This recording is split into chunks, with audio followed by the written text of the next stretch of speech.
One of the Democratic National Convention in Philadelphia, where it's already been an eventful start to the week. News 3 political reporter Jessica Arp is live now at the convention in the city of brotherly love with more on the first day. Good evening, Jessica.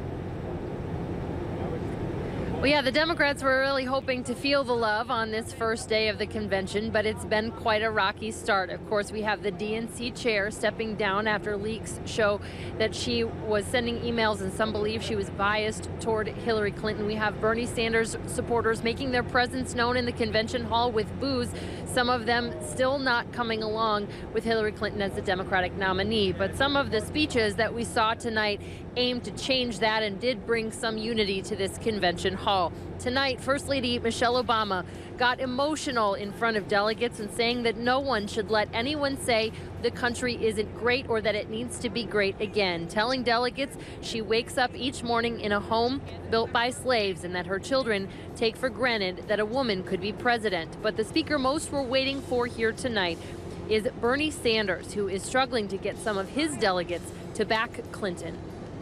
This election is not about political gossip. It's not about polls. It's not about campaign strategy. It's not about fundraising. It is not about all the things that the media spends so much time discussing. This election is about and must be about the needs of the American people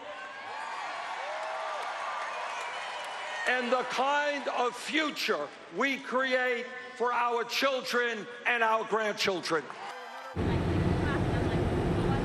Now, Sanders telling delegates multiple times tonight that the choice was not even close and that he would do everything he could to support Hillary Clinton. But among the Wisconsin delegation, there is still some dissent. This Bernie Sanders supporter wore silenced tape on her mouth, and she said she was being threatened because of it. Bernie delegate and Milwaukee Representative David Bowen tells us he's been working all day to try to assuage concerns of those who still aren't on board. When you don't listen to Bernie Sanders himself, the one that is at the top of, steering that ship on that campaign, it shows you that people are not acting rationally sometimes, and those individuals, hopefully we can get them to come around.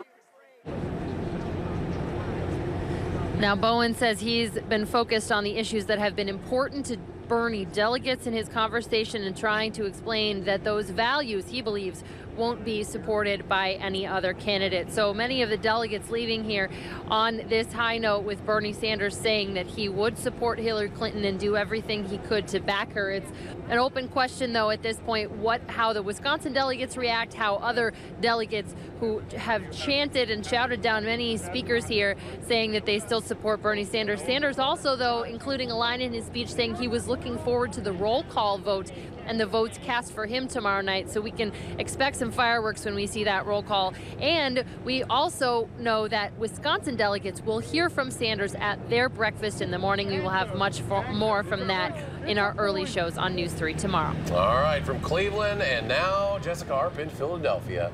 Just getting started in Philly. Jess, thanks a lot. And we'd like to remind everyone you can watch Jessica's coverage on News 3 all week long from the city of brotherly love, reaction to every development. We'll also have the details on channel3000.com and across all of the station's social media platforms.